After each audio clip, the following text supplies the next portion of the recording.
Well, hello there. I'm just going to wait for people to come in. Hope you guys are having a great October. Welcome to my Body Love Q&A. I've had people, hey Lee, sorry, it's my birthday today and my son was just calling me. Even though my phone is on Do Not Disturb, my kids and my husband can get through. So anyway, sorry about he just tried to call me again. I'm sorry. It's kind of funny, but like we're just, we might have a couple of those interruptions. I was hoping that wouldn't happen. But anyway, welcome to my Body Love Q&A.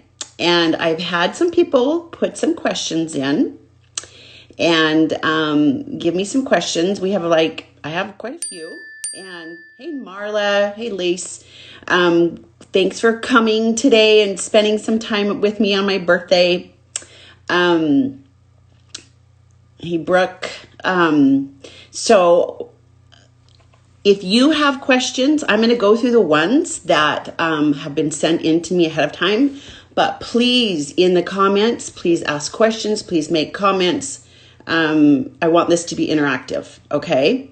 So please feel free to do that. So first, before I get to the questions, I just wanted to just teach a couple of things real quick, okay? And first of all, I want to teach that there's three parts to us, okay? We've got our mind, our body, and our spirit, okay? And of course, our mind is the control center, right? Our brain. And it runs our body without us even thinking a thought about it. I can put my hand up. I didn't even have to tell it to do it. My body just did it. My brain just did it for me. And this is where we think our thoughts. This is where we create emotions because of what we think. And it's our emotional and mental health all right here. Okay. Then we've got our body. Okay. Our body is separate from the brain, right? It's our vehicle. It's our tabernacle that houses our spirit. Okay. Because, and I'm going to term it spirit, because that's what's true for me, but it could be soul. It could be your energy. However you define it, you go ahead and put that definition in there. But we've got our mind, our body, which houses, it's our vehicle, which houses our spirit. There are three separate things. And that's what I want to, because our body does so much for us. Hey, Lauren, our body does so much for us. Lauren, I was just saying, like, this is interactive. So I have your questions, but if there's anything else that comes up or any comments, please feel free to make comments so I can see them. Okay, you guys. But our body tends to be it's kind of like the forgotten child, right? We could have a whole bunch of kids and there's just this one, you've ever noticed this one child at school that just kind of gets left out, ignored, doesn't get noticed, doesn't get any praise. Like that's what we do with our body a lot. We don't even recognize that it's like going through things and that it's a thing. So what I wanted to do is I want you to think of there's your body and then there's you. Okay? Two separate things. You are a dual being. Okay? And I love President Nelson's, what he said about it. When we have a firm understanding of our body and our spirit, it will shape our thoughts and our deeds for the good. Okay. So we'll be able to, if we can realize that there's two separate beings, that we're dual beings, then we actually will be able to think nicer thoughts and be nicer to our body and recognize it. Okay. So, and this will be, you'll see this a little more as I answer the questions. Okay. So, first question I have, my biggest struggle is with understanding I've made progress towards my goal, but not there yet. And sometimes I feel like I self-sabotage because I don't deserve to get what I want. All right. So This is actually a real thing. And I've been learning about this myself. It's a real thing. Subconsciously believing that we don't deserve to get what we want. Okay, it's a subconscious thing. A lot of the times we don't really know that it's driving against us that makes us self-sabotage. We can be going along doing great and all of a sudden, boom, we self-sabotage. Okay, like we're doing good. And it's like, well, we kind of don't, like, it's almost like this little thought comes like, we don't really deserve to be it this way. So let's go eat a bunch of food. Okay, so the thing that we want to do here is sit with it. And I know that might not be what you want to hear, but we want to sit with it. And it takes time to understand what's going on. And this is what I've been doing for a few months, is like not trying to power my way through and by my meal plan or by my, my exercise plan to get where I want to be, but actually like understand that, hey, there's some hangups. I have all the tools. I know what I'm doing. I have a plan. And what's going on? Like, why do I tend to self-sabotage? And so this is where we want to sit with it and just kind of go, I wonder why. I wonder what's going on for me. Like when we do it, we self-sabotage, like, why don't I think I deserve to reach my goal? Wonder what's up with that. And that we can't be in a rush to get through this. Okay. So can you just allow yourself to go through the process of just pumping the brakes and just kind of like, meaning like being aware, hey, there's my body and there's me. And maybe there's something going on chemically with my body, or maybe there's just thoughts that I'm having that are self-sabotaging me. But like, we have to observe and be aware of what we're doing. And that takes time by watching this in real time, day to day. Let's see. What else?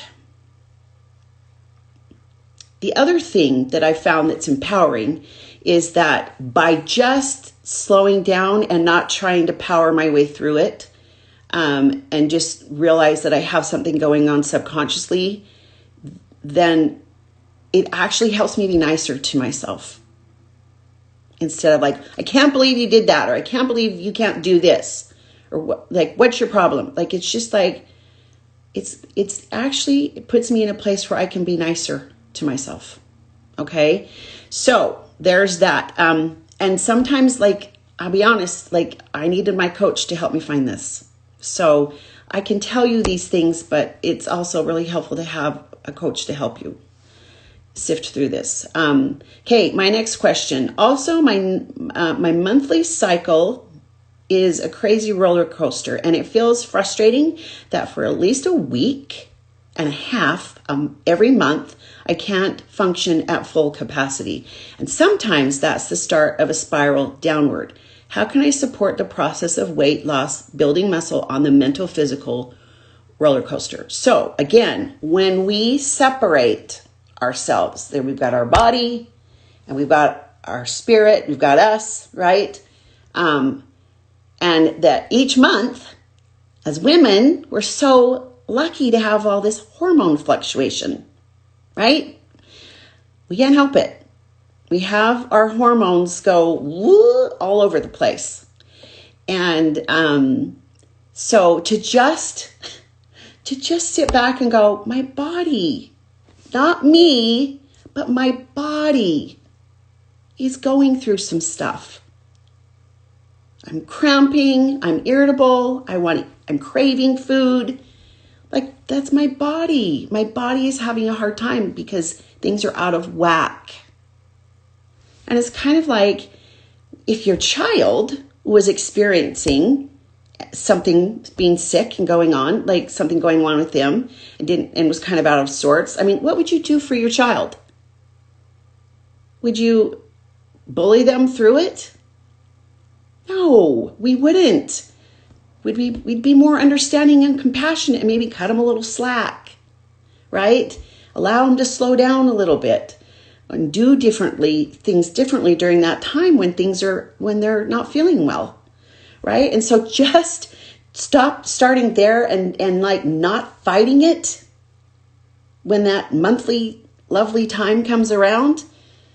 It's like it drops the resistance, and resistance feels bad, you guys. It doesn't feel good. But if we drop that and we like, oh, this is what my body is going through right now. How can I take care of it? What does my body need? What do I need? Okay.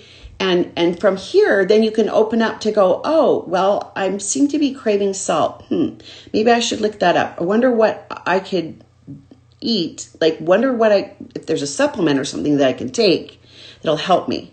Okay. So I don't see any comments or anything. So I'm just wanting to check. But anyway, like it'll just open you up for the self-care that you need. Okay. So, let's see. My next question. I just wish. Good. I'm glad that helps, Lauren. She says, love this. Okay. Next question. And this is so many of us. Like, I just wish I could look healthy and fit I wish I could look healthy and fit into my closet full of clothes. I can't wear because I've gained so much weight. I think the one thing I wish I could change is my stomach and the way I feel when I look in the mirror. Oh, hello. How many of us have felt like that? You want to raise your hand and tell me? Like we all, to some extent go through this. And the thing that I want to point out, you guys, is that we have been socialized into believing that there is a certain way to look. We see all these things out there in social media and in magazines and on the TV of these perfect bodies that, by the way, aren't even real. They have been photoshopped up, and these perfect bodies have been made to be even more perfect and taken care of, and so our brain thinks, oh my gosh, I need to look this way. And when people really don't look like that in real life. Okay. And so the number one thing is that, like, we have to realize there's not a perfect way to look. There's a way we've been socialized that we think we need to look. But bodies, you guys, actually are funny looking. Did you know that? Like, bodies are funny looking. And they come in all shapes and sizes. And so there's nothing wrong with that. It's just the way they are. But so I just wanted to point out the socialization that we have to understand and then not make it ours. It objectifies us as women. We think that our bodies are us. If I were to ask you, how do you feel about your body? Usually what comes back is, I don't like my stomach. I think my thighs are big. Like, I didn't even answer my question. We describe our bodies, what we think, how we think they look. But that's not answering my question. Is how do you feel about your body? Okay, so to answer her question, it's her struggle. She didn't really ask me a question, but first of all, why?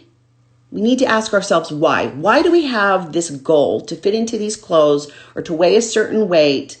Whatever our goal is. Why? Why do you have it? Okay. Really important to understand your why. If you think it's because you're going to feel a certain way about yourself, I'm going to be acceptable, I'll finally be good enough, I'll be lovable if I weigh a certain weight or if I'm in a certain dress size, that is not going to get you to your goal. Okay? Like, I want you to think about your why. I want you to think about how do you think you'll feel when you get there. Because losing weight, and believe me, I've done this by experience, is not going to help you make you feel any better about yourself. okay, or feel a certain way. It needs to happen along the way. So if we want to feel loved, love is where we need to be right now. And this is why I'm doing this, is to help us realize there's us and there's our bodies. And again, there's our bodies, there's us, there's our body and there's our worth. Two separate things. Our bodies don't make us worthy. There's us. Our bodies are a vehicle for us to live our life in freedoms and to do things. Okay? They house our spirit. Our bodies are amazing. That you can use, your eyes can look out and make a 3D image, and the focus and the color and everything that it picks up, that our lungs just breathe for us, that our heart pumps blood without, in fact, I have to look this up because I have this pulled up. I'm going to pull it up really quick because it was astounding to me. Oh, I've got like 3 different computers open here. So, hold on one sec. I want to tell you this. I want you to think about this for your body. Okay, what is it? Never mind. I'm not going to, I'll do it later. But your heart pumps so much blood every day and we don't think a thing about it. Our legs walk us around. We can hear things like there's our body separate from our worth, separate from what we weigh, separate from how our clothes fit us. Okay. So we need to know our why and how do we think we're going to feel when we get there? And we need to do that now in the process. Sorry, I need a drink. Okay, the next thing is, how do I heal the negative chubby kid memories when they surface? Compassion. I want you to think of your past self, what you define as a chubby kid. That's not a fact, by the way. It's just a thought that you have about yourself, that you were a chubby kid. Because you could think you were chubby at whatever weight you were. And somebody could say, you want me to show you chubby? And they could bring somebody else that weighed more. It's just a mental construct, you guys. The BMI, the ultimate ways we should weigh, for our height, all that, it is a mental construct. It's somebody think, well, let's just pick for 5'4", you should weigh 120 pounds or 15 or 10, whatever it is. It's just somebody that made that up. He just made it up. Okay? So thinking of your past self, I want you to go back to that girl. Okay? And think about, what did she go through when she was that young girl? What did she accomplish? What would you say to her now, all these years later, and thank her for? And that's where I want you to kind of think about going back to that past self, and you can thank her, you can appreciate her, you can love her and have compassion for her. Hi, Kenzie. Then as the memories come up in your present day, your present self, then you can just kind of go back to her and go, oh, I know you went through this and I just love you for it. You talk to her like you would your best friend. But I'm not me. That's not me anymore. Because I've grown I've grown unchanged a lot. Okay, so that is how you start that. Okay, that healing. I want to help my kids navigate, support. I want to help my kids basically support them through body love. How do I best do it? By being an example and doing the things I'm teaching. If you don't love your body, that's what you're going to model for your kids. Okay. And so by learning how to love your body, and that here's your body, there's your youth, your you, there's your body, there's your worth. Separate dual beings. Okay. Separate dual beings. When I see someone who hasn't been working out or eating very well, very long, and have more results than I do, I'm happy for them, but it's still hard to remember that everyone is different and we'll all lose and gain weight and change at our own pace. And how do I endure the journey? Okay, so here's the thing, you guys. Your brain is always sizing others up. It's like, okay, and let's look at her. It's measuring us. It's like, like, where do I fit in? Is she better than me? Am I better than her? Like, your brain just does that because it's kind of a herd mentality thing. Where do we fit in? And so when it does that, it thinks thoughts, right? And these thoughts you think are factual. Oh, this person hasn't been working out as long as me. They haven't been eating as well as I have, and they're getting the results faster than me. Those are not facts. Those are just the lens that you're viewing yourself and this other person, this measuring. Okay. And so, you don't even know what their food choices are, most likely, but our bodies are all different. It's not comparing apples to apples. Right. And so, comparison, you guys, is the thief of peace and gratitude. Okay, so all bodies are different. Metabolic, how we metabolize things, the intake, our energy expenditure, age, sleep, stress, everything, hormones, it all goes into it all. And so to just go, okay, thanks, brain, but that's not even a real thing. Like, I'm just going to focus on me and what I'm doing. That's like, we can just realize my brain's working perfectly. It does that. But now you bring it back to you. Because what happens is when we, when we compare, it creates conflict. It's the opposite of peace. It creates conflict within ourselves. And we think negative thoughts about our body. And then we make it mean something about ourselves. Like, I'm not worthy. I'm not good enough. As an individual, we're separate. We're separate. Body, and then there's you. And then it also makes us ungrateful in a way, like unconsciously ungrateful and unaware of the miracle of our body and what it does for us. Okay, so let's see. How many more questions? I have 2 more questions, you guys, because nobody's even put one in here in the thing. So that's fine. But if you have one, pop it in there. One thing that comes up is the balance between being confident and positive and not prideful. I think a lot of women, especially Christians, are taught that confidence and pride are synonymous. I don't believe they're the same thing. I think it's completely possible to be both confident and humble, and that there's nothing wrong with being proud of your efforts and your body, and even sharing them on social media with pics. But I also don't want to come across prideful.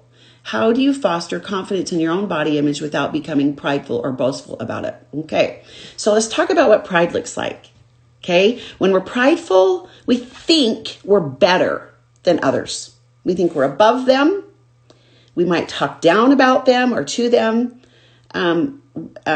What you want, like what you're wanting, is not even the same thing. Okay. You just kind of want to give yourself permission to believe that it's okay to be confident in your body because it feels wrong for you to do that. Okay. So it's not prideful to have confidence in yourself and in your body. It's like self-aware. Like, what is confidence? Okay. So I looked it up.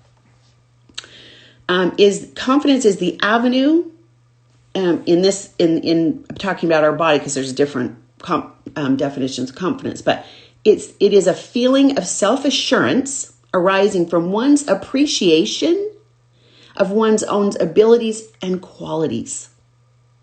That's confidence that we can use in our body and how we feel about it.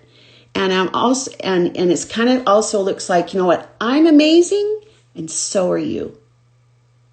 Okay, so it's the opposite of pride. Okay, we aren't focused outward. We're appreciating our body, what we've done, how we've taken care of it, and everything like that. And so here's the other thing. We can't control how others perceive our self-confidence. Okay, they will think what they're going to think no matter what we do. Okay, you can be really humble about it, and they can still think you're prideful. Let them be wrong. Because they're viewing it through their lens, okay? It has nothing to do with you. And it also, because it also reveals, like what I'm saying is it reveals what's going on for them, like what's coming up for them. They have their own things, and we take it on as like it's ours, but it's not. It's theirs. So we know what we're doing. We know what feeling we're doing it from. And so can you just do it that way and be like, it's not prideful. I'm not thinking I'm better than other people. I am, I have appreciation for my body. Okay, so if confidence is a trigger word, don't use it. Use appreciation. Okay, next question. I'm not liking that as I age, my body is changing. Saggy skin, thin skin, older aches, age aches and pains. And I also struggle with my motivation to exercise. Well, I've been going through this myself. I know it can be shocking to look in the mirror and see your skin not crinkly and not as tight. Kenzie has no idea about this, and neither does Lauren, really. You two young ones, you don't really know much about this. But I want you to remember this, because I was like, what is happening? What is that my skin? Is that my arm? Like, what the heck? And so it's kind of like our brain hasn't caught up to our present, like how old we are. And so it's kind of like, I want you to think of it this way. It's kind of like saying to your toddler that's learned to walk, why are you walking? Like, you should just lay down and sit. What are you doing? Why are you walking? It's growing. It's aging. The toddler. Or, why are you saying words to me now?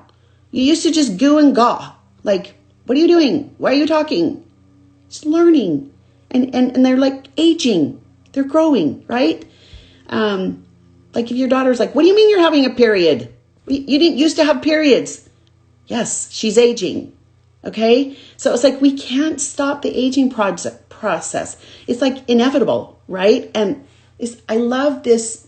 One of my when I used to teach silver sneakers, and we moved, and I was leaving that class, and I might get emotional, but I was leaving these cute seniors, and I was crying. It was my last class, and this one day, had lost her husband months before he died. She came up to me, put her chin up, got right in my face, took me by the hands, and she said, Marcy, accept change gracefully. So that's what we can do as we age. And I kind of want you to think, I know this might sound weird, but you can kind of like hold your hands out. And I want you to just, since I want you to think of, we're dual beings, like holding your body out here. And how can you accept it and love it as you age with the crinkly skin, the muscles not as tight? How can you do that? It's inevitable. And growing old, I might add, is a privilege. I have two sisters. I'll just go with Heather because she died at 41 of cancer. I think my sister Heather would give anything to switch places with me and have crinkly skin. Right? And so it's just we need to catch our brain up to where we are and then accept the change gracefully, like looking at the positives and what we have learned, and who we are. We are not our body. Okay, so that is all that I have for you today. I appreciate you guys being with me. Here's the thing I want to offer. Okay, if you're not a client of mine, and because you showed up today If you want to have a free coaching session with me about what we've talked about today, I'm going to offer that to you. Okay. So you can, yes, Lauren says, I love the idea where we separate from our body. Yes, it's very, very powerful. But I will offer you a free coaching session. So you can just message me, text me, email me, however you can get a hold of me, DM me for that. And also I want you to know that in a couple of weeks, I'm going to be offering a 3-day workshop called Love the Skin You're In. It's going to be $19.99. Okay. And it'll just be like 75 minutes, like each day, just a little over an hour each day, where I'm going to teach this more in depth. Okay. And so let me know if that's something that you're interested in. Give me your email, DM me your email so I can give you the details. But it's probably going to be the 3rd week in November, Monday, Tuesday, Wednesday of that week. I'm still working those things out. But just want you to know that's coming up. And again, if you want a free coaching session with me, let me know. Thank you for coming, you guys. You have a great day. Thanks for spending part of my birthday with me. And I hope you have a good rest of your day. All right. Talk to you later. Now I got to figure out how to turn this off.